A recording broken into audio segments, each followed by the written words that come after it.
جو دنیا میں کفر و اسلام کی سب سے بڑی جنگ ہے انسانی تاریخ کی، جس کو اللہ تعالیٰ نے یوم الفرقان کا نام دیا ہے، حق و باطل کے درمیان برپا ہونے والا سب سے بڑا معرکہ، اس معرکے میں شہید ہونے والے سب سے پہلے صحابی کتنی عمر تھی ان کی؟ 14 سال کی. ہمارے یہاں 14 سال کا لڑکا اپنا انڈرویئر بھی اپنے ہاتھ سے نہیں دھوتا ہے. ہاں کیا ہو 14 سال کے لڑکے کی؟ ہمارے یہاں 14 سال کے لڑکوں کی کہ کیسے شوق ہوتے ہیں، کیا چاہتے ہوتے ہیں اس کی. ہاں 14 سال کی عمر میں شہادت کا رتبہ مل گیا. کسی چھوٹی موٹی جنگ میں بھی نہیں، دنیا میں کفر و اسلام کے لیے لڑی جانے والی سب سے بڑی جنگ میں شہادت کا مرتبہ پانے والے 14 سال جو لڑکے 14 سال کے، ذرا اپنے گریبانوں میں جھانک کر کے دیکھیں. صحابہ وہ تھے اور آپ کیا ہو؟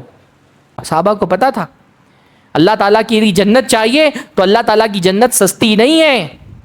اللہ کے نبی نے فرمایا الا ان سلعۃ اللہ غالیہ، جان لو کہ اللہ تعالیٰ کا سامان بہت مہنگا ہے. اللہ کا سامان کیا ہے؟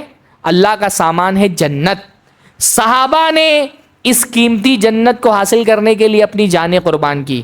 ہم نے کیا قربان کیا میرے بھائیوں؟ کیا قربان کیا آپ نے؟ کیا قربان کیا میں نے؟ کیا قربان کیا ہے آپ نے؟ کیا دے کر کے قیامت کے دن اللہ تعالیٰ سے اس کی جنت مانگیں گے؟ ایک نیند تو ہم سے قربان نہیں ہوتی. کیوں دے گا اللہ تعالیٰ ہم کو جنت بھائی؟ فری کی جنت ہے.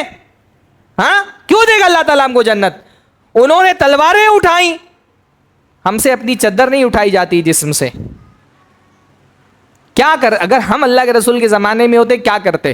شاعری کرنا تو بہت آسان ہے، رسول اللہ کے زمانے میں ہوتے تو یہ کرتے وہ کرتے. ارے بھائی ابھی جنگ میں نہیں جانا ہے، ابھی کوئی جہاد نہیں ہو رہا، ابھی مسجد میں آنا ہے. مسجد میں تو آ نہیں پا رہے، جنگ میں کیا جاتے اگر رسول اللہ کے زمانے میں ہوتے تو؟ ہاں جسم پر پڑی ہوئی چادر، فجر کے اذان کے وقت ایک چادر تو اٹھا نہیں سکتے اپنے جسم سے، تلوار کیا اٹھا دیں ہم؟ وَقُلْ جَاءَ الْحَقُّ وَزَهَقَ الْبَاطِلُ إِنَّ الْبَاطِلَ كَانَ زَهُوقًا. ان الحمد للہ نحمده ونستعینه ونستغفره ونعوذ باللہ من شرور انفسنا ومن سیئات اعمالنا من يهده اللہ فلا مضل له ومن يضلل فلا هادی له واشهد ان لا الہ الا اللہ وحدہ لا شریک له واشهد ان محمدا عبدہ ورسولہ. اما بعد فإن خير الحديث كتاب الله وخير الهدي هدي محمد صلى الله عليه وسلم وشر الأمور محدثاتها وكل محدثة بدعة وكل بدعة ضلالة وكل ضلالة في النار. أعوذ بالله السميع العليم من الشيطان الرجيم من همزه ونفخه ونفسه.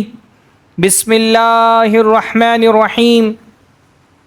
من المؤمنین رجال صدقوا ما عاهدوا اللہ علیہ فمنهم من قضى نحبه ومنهم من ينتظر وما بدلوا تبدیلا. سب سے پہلے ہر طرح کی حمد اور ثنا، تعریف اور توصیف، بزرگی، برتری، کبریائی، بڑائی اللہ رب العزت کے لیے لائق اور زیبا ہے، جس کی نعمتیں بے شمار ہیں، جس کے احسانات انگنت ہیں، اور جس کی نعمتوں میں سب سے بڑی نعمت یہ ہے کہ اس نے ہم کو مسلمان بنایا.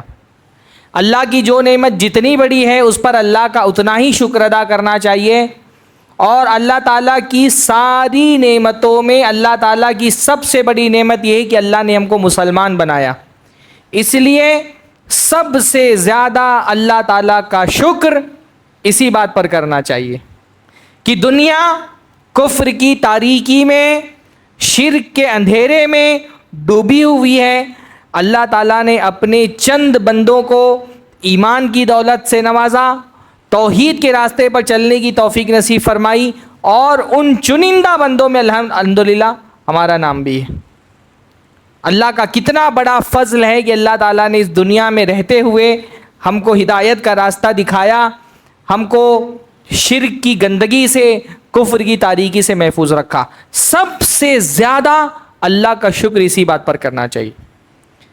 یہ جو ایمان کی نعمت ملی ہے، یہ جو دین کی ہدایت ملی ہے، یہ ہم نے اپنی محنت اور کوشش سے حاصل نہیں کی ہے، یہ خالص اللہ تعالیٰ کی توفیق ہے، اللہ کی عطا ہے۔ الحمدللہ الذی ہدانا لہذا وما کننا لنہتدی لولا ان ہدانا اللہ۔ اللہ نے فرمایا جنتی جب جنت میں پہنچ جائیں گے تو کیا کہیں گے؟ الحمدللہ الذی ہدانا لہذا، ساری تعریف اللہ کے لیے ہے، سارا شکر اللہ کے لیے ہے کہ اس نے اس دین کی ہدایت دی تو ہم جنت تک پہنچ پائے۔ وما کننا لنہتدی لولا ان ہدانا اللہ، اگر اللہ نے ہدایت نہیں دی ہوتی تو ہم اپنی کوشش سے ہدایت حاصل نہیں کر سکتے تھے۔ کہ ہم کتنے خوش نصیب لوگ ہیں الحمدللہ کہ دنیا جہنم کے راستے پر چل رہی ہے، اللہ تعالیٰ نے ہم کو جنت کے راستے پر چلنے کی توفیق نصیب فرمائی ہے۔ جنت جانے کا صرف ایک راستہ ہے، اور وہ راستہ کیا ہے؟ اسلام۔ اللہ کا کتنا بڑا فضل ہے کہ اللہ تعالیٰ نے دنیا کی گمراہیوں سے بچا کر کے اسلام کے راستے پر چلنے والا ہم کو بنایا ہے۔ اس کا جتنا بھی بندہ شکر ادا کرے، اللہ تعالیٰ کے شکر کا حق ادا ہو ہی نہیں سکتا ہے۔ اور صرف اللہ کا شکر ادا نہیں کرنا ہے، اللہ کے ساتھ ساتھ رسول اللہ کا بھی شکر ادا کرنا ہے، کیونکہ میرے بھائیوں دین کی یہ نعمت دینے والا تو اللہ ہے، پر دنیا میں اس نعمت کے ملنے کا ذریعہ کون بنے؟ پیارے نبی محمد رسول اللہ صلی اللہ علیہ وسلم بنے۔ کس نے ہم کو بتایا کس کے سامنے سر جھکانا ہے، کس سے دعائیں کرنی ہے، کس سے فریادیں کرنی ہے؟ کس نے بتایا ہم کو جھولی کس کے سامنے پھیلانی ہے، مرادیں کس سے مانگنی ہیں، حاجتیں کون پوری کرتا ہے؟ کس نے بتایا ہم کو؟ پیارے نبی محمد رسول اللہ صلی اللہ علیہ وسلم نے بتایا۔ اللہ کے رسول نے بتایا سر کس کے سامنے جھکانا ہے، عبادت کس کی کرنی ہے، دعائیں کس سے مانگنی ہے، کون ہے جو اکیلا عبادت کا مستحق ہے؟ اللہ کے رسول صلی اللہ علیہ وسلم نے بتایا۔ کیسے اللہ کو خوش کرنا ہے، کن اعمال سے اللہ راضی ہوتا ہے، کن اعمال سے اللہ تعالیٰ ناراض ہو جاتا ہے، کس نے بتایا ہم کو؟ اللہ کے رسول صلی اللہ علیہ وسلم نے بتایا۔ اللہ تعالیٰ نے جنت کے راستے پر چلنے کی توفیق عطا فرمائی ہے، پر جنت کا یہ راستہ دکھایا کس نے دنیا میں ہم کو؟ پیارے نبی محمد الرسول اللہ صلی اللہ علیہ وسلم نے۔ رسول اللہ نے دکھایا، یہ رسول اللہ کا احسان، اللہ تعالیٰ نے چلایا اس راستے پر، یہ اللہ تعالیٰ کا احسان ہے۔ بندہ، اللہ کے نبی نے فرمایا من لم یشکر الناس لم یشکر اللہ، جو بندہ لوگوں کا شکریہ ادا نہیں کرتا وہ اللہ کا بھی شکر گزار بندہ نہیں بن سکتا۔ اور لوگوں میں سب سے زیادہ ہماری شکر گزاری کا اگر کوئی مستحق ہے دنیا کے تمام انسانوں میں تو وہ کون ہے؟ پیارے نبی محمد رسول اللہ صلی اللہ علیہ وسلم۔ جو احسان اللہ کے نبی کا ہماری ذات پر ہے، نہ ہمارے ماں باپ کا وہ احسان ہے، نہ ہمارے کنبے قبیلے خاندان کا ہے، دنیا میں کسی کا احسان اتنا بڑا نہیں جتنا بڑا احسان پیارے نبی کا ہم پر ہے، کہ پیارے نبی نے ہم کو صحیح دین کا راستہ دکھایا، بہت ساری قربانیاں دی اللہ کے رسول نے، تب جا کر کے یہ کلمے کی نعمت ہم تک کے پہنچی ہے۔ یہ ہم خوش نصیب لوگ ہیں جو لا الہ الا اللہ کی گواہی دیتے ہیں، پر اس لا الہ الا اللہ کے کلمے کو ہم تک پہنچانے کے لیے رسول اللہ نے بہت قربانیاں دی ہیں، جان، مال، عزت، آبرو، سب کچھ قربان کیا، اپنا تن من دھن سب اللہ کے نبی صلی اللہ علیہ وسلم نے لگایا، اپنا وطن چھوڑا، اپنے اعزاء اور اقربا کو قربان کیا، تب جا کر کے یہ کلمہ کی نعمت ہم تک کے پہنچی ہے۔ آج اگر ہم لا الہ الا اللہ کی گواہی دینے والے ہیں تو یہ گواہی ہم تک پہنچانے کے لیے رسول اللہ نے بہت کچھ اپنا قربان کیا ہے۔ اس سے بڑھ کر احسان فراموش کوئی نہیں ہو سکتا ہے جو رسول اللہ کا احسان بھول جائے۔ اور صرف رسول اللہ ہی کا احسان نہیں ہے بھائی، بلا شبہ اسلام کی اس تحریک کو لیڈ کرنے والے اللہ کے رسول تھے، پر اس تحریک کو اللہ کے رسول صلی اللہ علیہ وسلم کی اس تحریک کو اگر اللہ کے نبی لیڈ کر رہے تھے تو اس کو پیچھے سے سپورٹ کون کر رہے تھے؟ اللہ کے نبی صلی اللہ علیہ وسلم کے صحابہ۔ اسلام کی جو یہ تحریک تھی، اللہ کے نبی اس کے لیڈر تھے بلا شبہ، لیکن لیڈر اکیلے کام نہیں کرتا ہے نا، لیڈر کو چاہیے اپنے ساتھ سپورٹر۔ اللہ کے نبی لیڈر تھے اور پیارے نبی کے صحابہ کون تھے؟ سپورٹر تھے۔ اللہ کے نبی صلی اللہ علیہ وسلم امام تھے اس تحریک کے، اللہ کے نبی صلی اللہ علیہ وسلم امام تھے اس انقلاب کے، لیکن ساتھ ساتھ اللہ کے نبی صلی اللہ علیہ وسلم کے حامی، اللہ کے نبی کے انصار، اللہ کے نبی کے متبعین، اللہ کے نبی صلی اللہ علیہ وسلم کے مقتدی کون تھے؟ اللہ کے نبی صلی اللہ علیہ وسلم کے صحابہ۔ جیسے اللہ کے نبی صلی اللہ علیہ وسلم نے اس دین کے لیے قربانیاں دیں، ویسے اللہ کے نبی کے ساتھ ساتھ اللہ کے نبی کے صحابہ نے بھی اس دین کے لیے قربانیاں دیں۔ یہ دین اگر آج ایک تناور درخت کی صورت میں ہے جس کی شاخیں مشرق سے مغرب تک پھیلی ہوئی ہیں، تو جب یہ دین ایک پودے کی شکل میں تھا تو اپنی جان، مال، عزت، آبرو قربان کر کے اپنے خون جگر سے اس کو سینچنے والے کون تھے؟ اللہ کے نبی محمد رسول اللہ صلی اللہ علیہ وسلم کے صحابہ۔ جیسے اللہ کے نبی ہمارے محسن ہیں، ویسے اللہ کے نبی صلی اللہ علیہ وسلم کے صحابہ بھی ہمارے محسن ہیں۔ جیسے ہماری ذات پر اللہ کے نبی کا احسان ہے، ویسے اللہ کے نبی صلی اللہ علیہ وسلم کے صحابہ کا بھی احسان ہے۔ آج اگر ہم لا الہ الا اللہ کی گواہی دینے والے ہیں، اس گواہی کے لیے جتنا ہم کو رسول اللہ کا شکر گزار ہونا چاہیے، ویسے ہی ہم کو رسول اللہ کے صحابہ کا بھی شکر گزار ہونا چاہیے۔ اللہ کے نبی صلی اللہ علیہ وسلم کے صحابہ نے رسول اللہ کا ساتھ دیا، قدم قدم پر رسول اللہ کے ساتھ کھڑے رہے، اپنا تن من دھن سب کچھ رسول اللہ صلی اللہ علیہ وسلم کے لیے قربان کر دیا۔ اللہ کے نبی صلی اللہ علیہ وسلم کی نصرت اور مدد کے لیے جو کچھ کر سکتے تھے سب کچھ اپنا لٹایا، تب جا کر کے یہ دین پھلا پھولا اور پھیلا، ہے نا۔ اللہ کے نبی صلی اللہ علیہ وسلم کے صحابہ جب اللہ کے نبی صلی اللہ علیہ وسلم پر ایمان لائے تو انہوں نے جو کچھ اس کے پاس تھا، جن صحابہ کے پاس جو کچھ تھا، سب رسول اللہ صلی اللہ علیہ وسلم کے لیے وقف کر دیا۔ یہ صحابہ اللہ کے نبی صلی اللہ علیہ وسلم کے لیے اللہ کی نعمت تھی۔ اللہ نے فرمایا هو الذی ایدک بنصرہ وبالمؤمنین، اللہ ہے جس نے اپنی مدد کے ذریعے سے آپ کا تعاون کیا اور ایمان والوں کے ذریعے سے آپ کی مدد کی۔ اللہ کے رسول صلی اللہ علیہ وسلم پر اللہ احسان جتاتے ہوئے کہہ رہا ہے کہ یہ جو مومنین میں نے آپ کو فراہم کیا آپ کی مدد کے لیے، یہ اللہ ہی ہے جس نے فراہم کیے۔ یہ رسول اللہ صلی اللہ علیہ وسلم پر اللہ احسان جتا رہا ہے کہ اللہ نے جو نعمتیں آپ کو عطا فرمائی، اس میں سے ایک نعمت یہ بھی تھی کہ ایمان والوں کی ایک جماعت اللہ تعالیٰ نے آپ کی مدد کے لیے پیدا فرما دی، جو آپ کی نصرت کرتے ہیں۔ صحابی حضرت عبداللہ ابن مسعود فرماتے ہیں کہ یہ صحابہ وہ لوگ تھے جن کو اللہ نے منتخب کیا تھا رسول اللہ کی مدد کے لیے، یقاتلون علی دینی، جو اللہ تعالیٰ کے دین کے لیے رسول اللہ کے ساتھ مل کر کے قتال کرتے تھے۔ یہ دین، ہمارا ایمان ان صحابہ کی قربانیوں کا صدقہ ہے۔ انہوں نے اپنی جان مال قربان کی تو آج جا کر کے ہم مسلمان ہیں الحمدللہ۔ اس لیے ہی ناشکرا ہے وہ آدمی، احسان فراموش ہے وہ آدمی، بلکہ میں کہتا ہوں نمک حرام ہے وہ آدمی جو صحابہ کے خلاف سوانے تان دراز کرے۔ آج یہ ایمان ہم تک کے پہنچا ہے کہ انہی صحابہ کی محنتوں کے نتیجے میں پہنچا ہے۔ آپ اللہ کے رسول کی سیرت پڑھیں، آپ جب رسول اللہ کی سیرت پڑھتے ہیں تو ساتھ ساتھ رسول اللہ کے صحابہ کی بھی سیرت پڑھتے ہیں، اور آپ کو محسوس ہوتا ہے کہ اللہ کے نبی نے تو قربانیاں دی ہیں، اللہ کے نبی صلی اللہ علیہ وسلم تو اس دین کے امام تھے، لیکن رسول اللہ کے ساتھ ان قربانیوں میں رسول اللہ کے صحابہ بھی شریک رہے، ہر قدم پر رسول اللہ صلی اللہ علیہ وسلم کے ساتھ کھڑے رہے۔ یہ صحابہ جب ایمان لائے، ان میں امیر تھے، غریب تھے، کمزور تھے، طاقتور تھے، بوڑھے تھے، بچے تھے، جوان تھے، جس کے پاس جو تھا اس کا شوق بن گیا کہ میں رسول اللہ صلی اللہ علیہ وسلم کے لیے اس کو قربان کر دوں۔ اپنی جانیں قربان کرنا اللہ تعالیٰ کے اتارے ہوئے دین کے لیے صحابہ کا شوق تھا۔ چھوٹے چھوٹے بچے بےتاب رہتے تھے کہ رسول اللہ صلی اللہ علیہ وسلم کے دین کے لیے اپنی جان قربان کرنے کا موقع مل جائے۔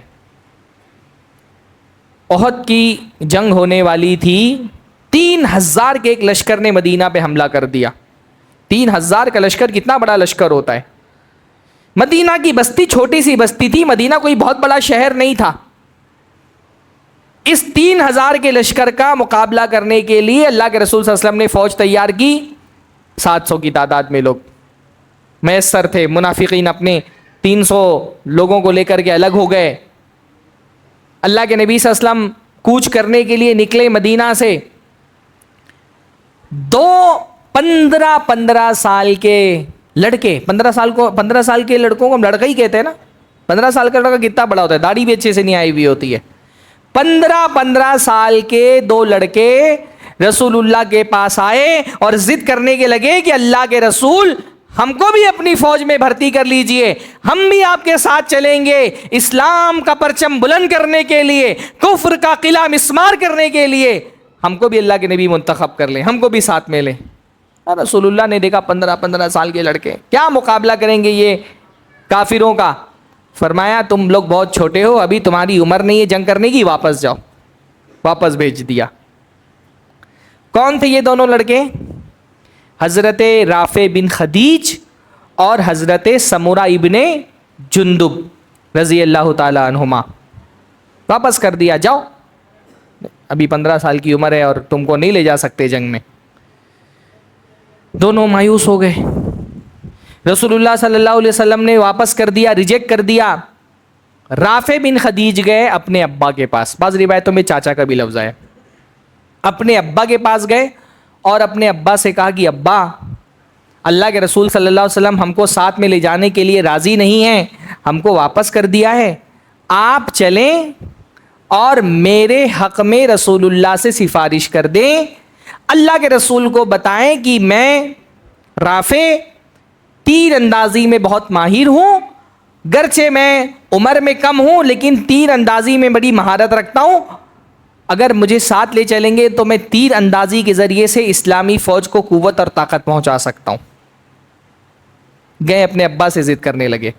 ان کے ابا آئے رسول اللہ کے پاس اور رسول اللہ سے کہا اللہ کے رسول گرچہ رافع عمر میں چھوٹا ہے لیکن تیر اندازی بڑی اچھی کرتا ہے. بعض روایتوں میں آتا ہے یرمی کما یرمی الشیوخ, تجربہ کار ماہر تیر اندازوں کی طرح, بزرگ تیر اندازوں کی طرح تیر اندازی کرتا ہے. رسول اللہ صلی اللہ علیہ وسلم سے ان کے حق میں سفارش کی. اللہ کے نبی کے زمانے میں ایک بچے کا باپ اپنے بچے کے لیے رسول اللہ سے سفارش کر رہا ہے کہ اللہ کے رسول اس کو بھی جنگ میں ساتھ لے چلیں. ہم اپنے بچوں کو مسجد نہیں بھیج پاتے. حضرت رافع کہتے ہیں کہ جب اللہ کے رسول میرے حق میں سفارش کر رہے تھے تو گرچہ کہ میں نے موزہ پہنا ہوا تھا پر میں ایڑیوں کے بل کھڑا ہو گیا کہ اللہ کے رسول صلی اللہ علیہ وسلم دیکھیں تو ایسا نہ لگے اللہ کے رسول کو کہ میرا قد چھوٹا ہے, میں کم عمر ہوں, تو میں ایڑیوں کے بل کھڑا ہو گیا کہ رسول اللہ کسی طرح سے مجھے اپنی فوج میں شامل کر لیں. بعض سیرت نگاروں نے لکھا ہے کہ رسول اللہ نے ان سے تیر اندازی کرا کے دکھائی کہ تیر اندازی کر کے دکھاؤ, اور جب دیکھا واقعی اچھے تیر انداز ہے تو ان کو شریک کر لیا. ہاں, حضرت سمورہ ابن جندب کو پتا چلا کہ میرا ساتھی جس کو میرے ساتھ رسول اللہ نے ریجیکٹ کر دیا تھا, اللہ کے رسول صلی اللہ علیہ وسلم نے اس کو شریک کر لیا ہے. دوڑے ہوئے آئے اللہ کے رسول کے پاس, کہا اللہ کے رسول آپ رافع بن خدیج کو اپنے ساتھ لیے جا رہے ہیں, مجھے تنہا چھوڑے جا رہے ہیں. رافع کو آپ نے اپنی فوج میں بھرتی کر لیا ہے اور مجھے آپ نے ریجیکٹ کر دیا, حالانکہ میں رافع سے زیادہ طاقتور ہوں. جب ہماری کشتی ہوتی ہے میں کشتی میں رافع کو پچھاڑ دیتا ہوں, اور آپ مجھے چھوڑے جا رہے ہیں اور رافع کو ساتھ میں لیے جا رہے ہیں. مجھ کو ریجیکٹ کر دیا ہے, اس کو ایکسیپٹ کر لیا ہے. اللہ کے رسول نے کہا ایسی بات ہے, چلو دونوں جن کشتی لڑ کر کے دکھاؤ. ہاں, لائیو کشتی لڑائی رسول اللہ نے دونوں سے, اور واقعتاً حضرت سمورہ نے حضرت رافع کو پچھاڑ دیا, ہرا دیا کشتی میں. تو رسول اللہ نے کہا چلو اب تم بھی چلو ساتھ میں. یہ 15 سال کے صحابہ کا جذبہ تھا دین کے لیے. اس واقعے کو سامنے رکھیے اور اپنے 15 سال کے لڑکوں کا جائزہ لیجئے. اللہ کے نبی صلی اللہ علیہ وسلم کے زمانے میں 15 سال کے لڑکے کا شوق کیا تھا کہ مجھے دین کے لیے اپنی جان قربان کرنے کا موقع ملے. یہ شہادت ان کی زندگی کا مقصد تھا, ان کا مطلوب تھا. ہمارے یہاں 15 سال کے لڑکی کی زندگی کا کیا مقصد ہوتا ہے؟ بہتر سے بہتر کپڑا پہن لوں, خوبصورت ہیئر اسٹائل ہو میرا, ہاں, خوبصورت چشمہ پہن لوں, ایک برانڈیڈ جوتا میرے پیروں میں ہو, ایک خوبصورت سی سیلفی آ جائے, انسٹاگرام پہ اپلوڈ کروں, ہاں, یا وہ اسنیپ چیٹ پہ ڈال دوں, زیادہ سے زیادہ لائک مل جائے مجھ کو. یہ ہمارے 15 سال کے لڑکے کی زندگی کا مقصد ہے, وہ اسی لیے جی رہا ہے. اس کی صبح و شام کی تگو اس کی ساری فکر مندیوں کا محور کیا ہے؟ زیادہ سے زیادہ لائک بٹور لینا, اچھے سے اچھے کمنٹ مل جائیں. لڑکوں کے انسٹاگرام دیکھو اٹھا کر کے, ہاں یہ لڑکے اسنیپ چیٹ انسٹاگرام اٹھا کر کے دیکھو, جیب میں پھٹی کوڑی نہیں ہے. ایٹیٹیوڈ والے ریلز ایسے بنائیں گے جیسے لگتا ہے کہاں کے ترم خان ہے.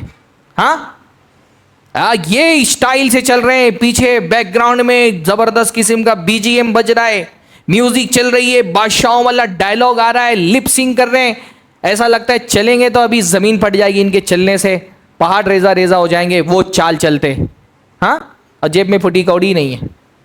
یہ وہ چال ہے ایٹیٹیوڈ والی جس سے رسول اللہ صلی اللہ علیہ وسلم نے منع فرمائے. قرآن مجید میں منع فرمایا گیا ہے, لا تمشی فی الارض مرحا انک لن تخرق الارض ولن تبلغ الجبال طولا, کہ زمین پہ اکڑ کر کے مت چلو, تم کوئی زمین کو پھاڑ نہیں سکتے, نہ بلندی میں پہاڑوں کو پہنچ سکتے ہو. تمہارے ایٹیٹیوڈ دکھانے سے تمہاری حقیقت نہیں تبدیل ہو جائے گی. ہاں, مسلمان متواضع ہوتا ہے. اللہ کے نبی صلی اللہ علیہ وسلم نے فرمایا کہ اللہ تعالیٰ نے تم کو حکم دے کہ تم تواضع اختیار کرو. یہ ہمارے نوجوان اور یہ صحابہ کرام کے نوجوان, کتنا زمین آسمان کا فرق ہے. کبھی اے نوجوان مسلم تدبر بھی کیا تو نے, وہ کیا کردو تھا تو جس کا ہے ایک ٹوٹا ہوا تارا. ہاں, یہ صحابہ تھے.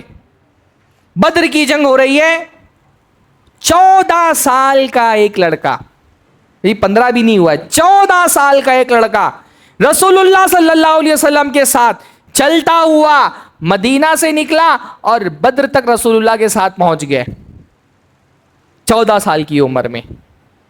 کیا نام ہے ان کا؟ حضرت حارثہ بن سراقہ رضی اللہ تعالیٰ عنہ. 14 سال کی عمر ہے, بدر تک کیا گئے رسول اللہ کے پیچھے پیچھے. اللہ کے رسول مجھے بھی جنگ لڑنی ہے, میں بھی جہاد کروں گا, میں بھی اسلام کے غلبے کے لیے کفر کے قلعے مسمار کرنے کے لیے اپنی قوت اور اپنی طاقت لگاؤں گا. رسول اللہ نے دیکھا 14 سال کا لڑکا جنگ لڑنے کے لیے آ گیا ہے. سامنے عتبہ شیبہ ربیعہ جیسے بہادر سورما, اور ان کا مقابلہ یہ کیا کرے گا 14 سال کا لڑکا. اللہ کے رسول نے کہا نہیں, تمہاری عمر بہت کم ہے بھائی, ابھی تم جنگ نہیں لڑ سکتے, ابھی تم ایلیجیبل نہیں ہو جہاد کے لیے, ابھی چھوٹے ہو. ایسا کرو, ایک پہاڑی تھی ٹیلا, اس پر بٹھا دیا, کہاں وہاں جاؤ ٹیلے پہ بیٹھو اور دیکھو کہ جنگ کیسے ہوتی ہے. حافظ ابن, صحیح بخاری کی روایت ہے, حافظ ابن حجر نے ان کے بارے میں لکھا کانا نزارن, غزوہ بدر میں اللہ کے رسول نے ان کو نزار بنایا. نزار کا مطلب جنگ تو نہیں لڑ سکتے, دور بیٹھ کر کے جنگ کا نظارہ کرو. رسول اللہ مستقبل کا فوجی, مستقبل کا مجاہد تیار کر رہے ہیں. آبزرو کرو, ابھی تمہاری جنگ لڑنے کی نہیں, جنگ سیکھنے کی عمر ہے, دیکھو کہ جنگ کیسی ہوتی ہے. تو رسول اللہ صلی اللہ علیہ وسلم نے ان کو ایک ٹیلے پر بٹھا دیا. اللہ کا کرنا ایسا ہوا, پہلا تیر جو غزوہ بدر میں آ کر کے لگا وہ اسی 14 سال کے صحابی کو لگا. پہلا تیر آ کر کے لگا, گردن پہ لگا, وہیں گر گئے, وفات پا گئے. جو دنیا میں کفر و اسلام کی سب سے بڑی جنگ ہے انسانی تاریخ کی, جس کو اللہ تعالیٰ نے یوم الفرقان کا نام دیا ہے, حق و باطل کے درمیان برپا ہونے والا سب سے بڑا معرکہ, اس معرکے میں شہید ہونے والے سب سے پہلے صحابی, کتنی عمر تھی ان کی؟ 14 سال کی. ہمارے ہاں 14 سال کا لڑکا اپنا انڈرویئر بھی اپنے ہاتھ سے نہیں دھوتا ہے. ہاں, کیا ہو 14 سال کے لڑکے کی, ہمارے یہاں 14 سال کے لڑکوں کی کہ کیسے شوق ہوتے ہیں, کیا چاہتے ہوتے ہیں اس کی. ہاں, 14 سال کی عمر میں شہادت کا رتبہ مل گیا. کسی چھوٹی موٹی جنگ میں بھی نہیں, دنیا میں کفر و اسلام کے لیے لڑی جانے والی سب سے بڑی جنگ میں شہادت کا مرتبہ پانے والے 14 سال. جو لڑکے 14 سال کے, ذرا اپنے گریبانوں میں جھانک کر کے دیکھیں, صحابہ وہ تھے اور آپ کیا ہو, وفات پا گئے. جنگ ختم ہوئی, اللہ تعالیٰ نے فتح یابی نصیب فرمائی. صحابہ کرام جو شہید ہو گئے تھے اللہ کے رسول صلی اللہ علیہ وسلم نے دفنا دیا. رسول اللہ صلی اللہ علیہ وسلم مدینہ پہنچے. حضرت حارثہ کی والدہ ربیع بنت معوذ, بڑی عظیم شخصیت ہے ان کی بھی, حضرت انس ابن مالک کی پھوپھی ہیں. ربیع بنت معوذ وہ آئیں رسول اللہ کے پاس.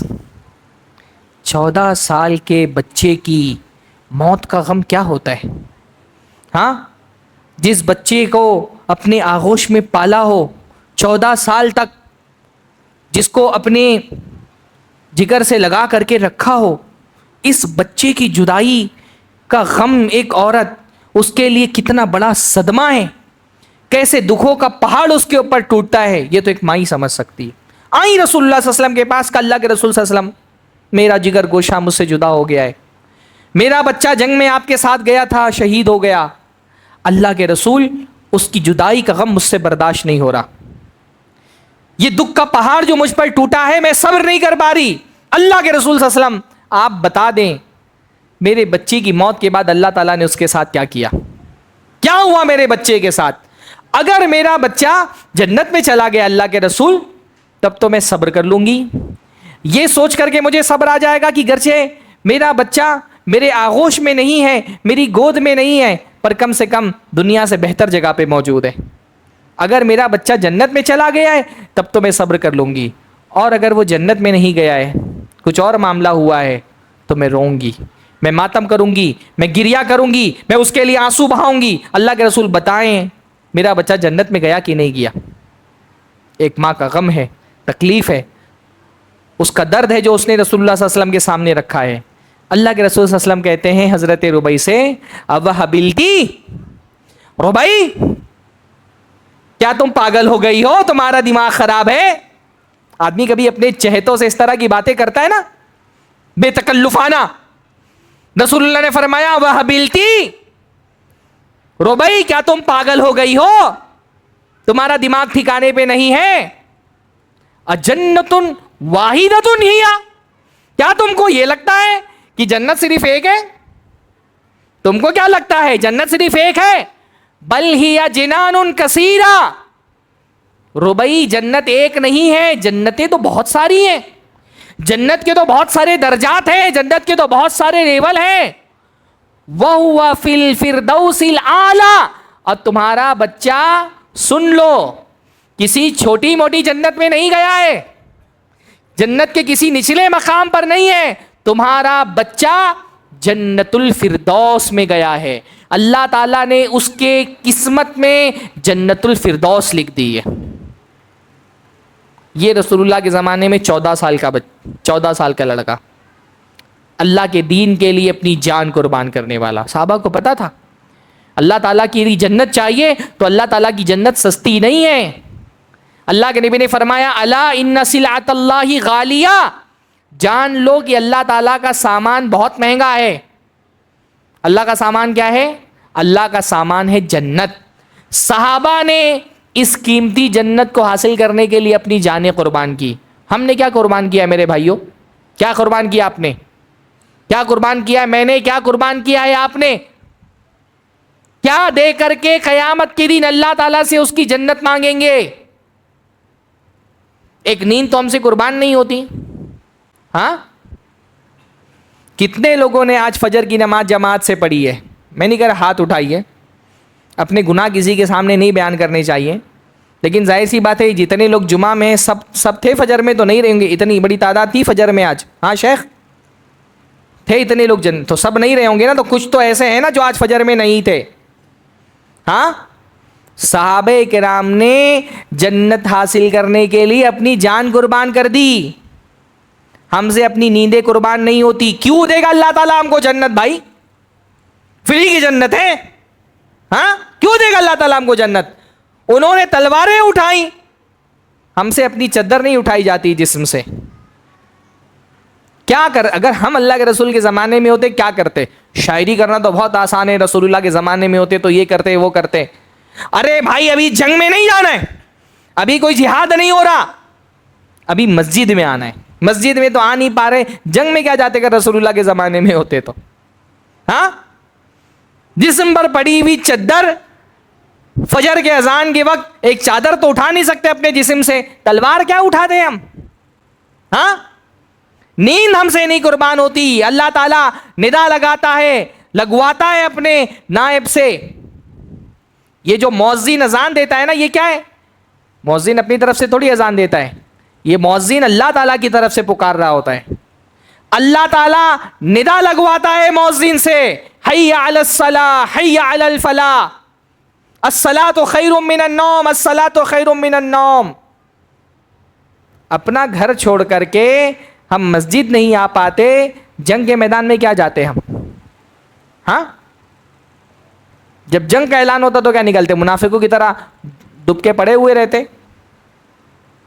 یہ تو ہمارا چھوٹا امتحان ہے، صحابہ کا امتحان زیادہ بڑا تھا.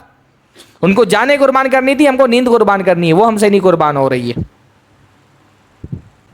وہ صحابہ تھے اور یہ ہم ہیں، انہی کے نام لیوا. ہاں، ان کو شوق تھا اللہ تعالیٰ کے لیے اپنی جان قربان کرنا، ان کا شوق تھا. ایک اور واقعہ بیان کرتا ہوں میں.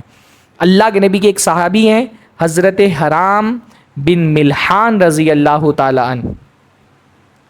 حضرت حرام بن ملحان اصحاب صفہ میں سے تھے، جو اللہ کے نبی صلی اللہ علیہ وسلم کے قراء اور اللہ کے نبی کے اسٹوڈنٹ تھے، جو مسجد نبوی میں رہ کر کے قرآن سیکھتے تھے، حدیثیں لکھتے تھے. انہی میں سے ایک تھے. دو قبیلے کے کچھ جھوٹے لوگ آئے، رسول اللہ سے کہا کہ اللہ کے رسول، ہمارے قبیلے کے لوگ مسلمان ہو گئے اور اب ہم کو دین کا علم سیکھنے کے لیے کچھ اہل علم کی ضرورت ہے، کچھ قاریوں کی ضرورت ہے جو ہم کو دین سکھائیں، قرآن پڑھائیں.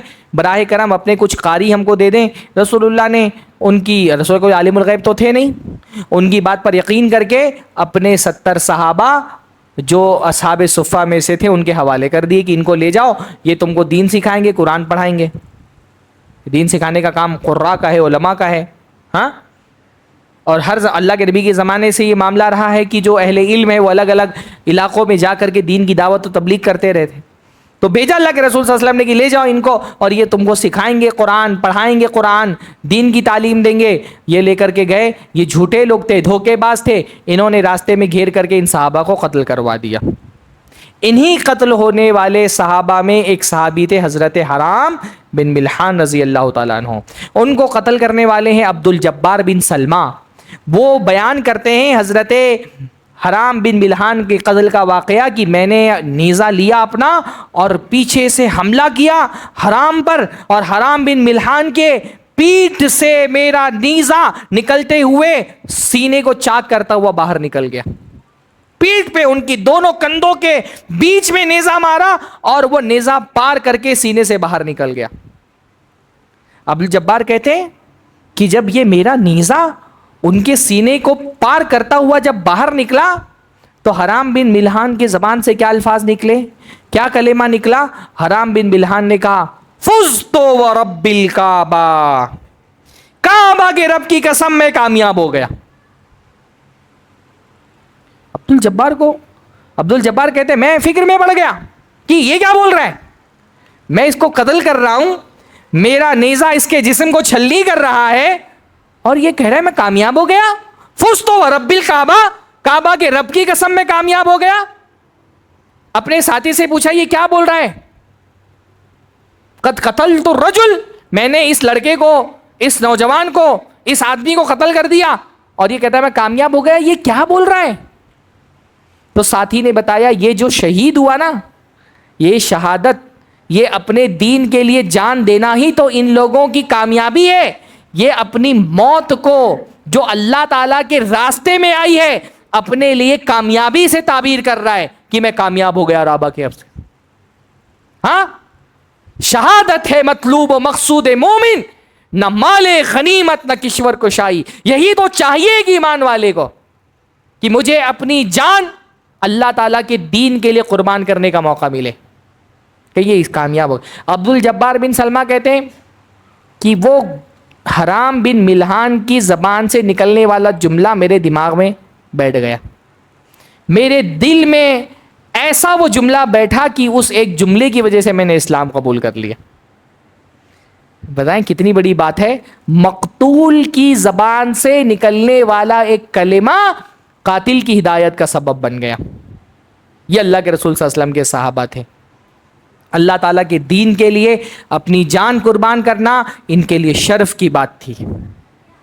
غالباً حضرت عبادہ بن صامت ہیں، وہ جب مقوقس کے دربار میں پہنچے جو مصر کا بادشاہ تھا، تو اس کے سامنے کا دیکھو ہم تو جب اپنے گھر سے باہر نکلتے ہیں جہاد کے لیے، ہم میں سے کوئی آدمی واپس لوٹنا نہیں چاہتا اپنے گھر کی طرف. ہم یہ نہیں چاہتے کہ دوبارہ اپنے بیوی بچوں کی شکل دیکھنی پڑے، اپنے اہل و عیال کے درمیان لوٹنا پڑے. ہم تو صبح شام اللہ سے دعائیں کرتے ہیں کہ اللہ تعالیٰ تیرے راستے میں شہادت کی موت مجھ کو مل جائے. حضرت عمر کتنی پیاری دعا مانگتے تھے. ہاں، حضرت عمر دعا مانگتے تھے، اللہم ارزقنی شہادتن فی سبیلک واجعل موتی فی بلد رسولک. اللہ تعالیٰ مجھے تیرے راستے میں شہادت کی موت دے دے اور میری موت تیرے رسول کے شہر میں آئے، مدینۃ الرسول میں آئے. بڑی عجیب دعا ہے. شہادت کی موت بھی چاہیے، اور وہ موت کہاں چاہیے؟ مدینہ کے اندر چاہیے. بھائی جس کو شہادت کی موت چاہیے تھی اس دور میں، وہ تو سرحدوں پہ جا رہا تھا جنگ لڑنے کے لیے. مدینہ میں رہ کر کے شہادت کی موت کیسے ملے گی؟ جنگ یہاں تھوڑی ہو رہی ہے، جہاد یہاں نہیں ہو رہا ہے، جہاد تو سرحدوں پہ ہو رہا ہے. پر حضرت عمر فرما رہے ہیں مجھے مدینہ میں ہی موت چاہیے، لیکن شہادت کی موت چاہیے. بظاہر بڑی عجیب سی دعا تھی، لیکن اللہ تعالیٰ نے دعا قبول کی کہ نہیں کی؟ ہاں، شہادت کی موت بھی ملی اور مدینہ میں ہی وفات بھی ہوئی، تدفین بھی رسول اللہ صلی اللہ علیہ وسلم کی قبر کے بغل میں ہوئی. مسجد نبوی میں شہید کیا گیا، مدینۃ الرسول میں شہادت پائی، اور اللہ کے رسول کی قبر کی بغل میں جگہ مل گئی تدفین کے لیے. یہ صحابہ تھے، ان کا شوق تھا اللہ تعالیٰ کے دین کے لیے اپنی جان قربان کرنا. ہم اپنے شوق دیکھیں کیا ہے، ہم اپنا عزم دیکھیں کیا ہے، ہم دیکھیں ہماری زندگی کا مقصد کیا ہے. یہ ایک آئینہ ہے جو میں نے آپ کے سامنے رکھا ہے، اس آئینے میں ہم کو اپنی شکلیں دیکھنی چاہیے. اللہ تعالیٰ توفیق نصیب فرمائے. وآخر دعوانا الحمدللہ رب العالمین.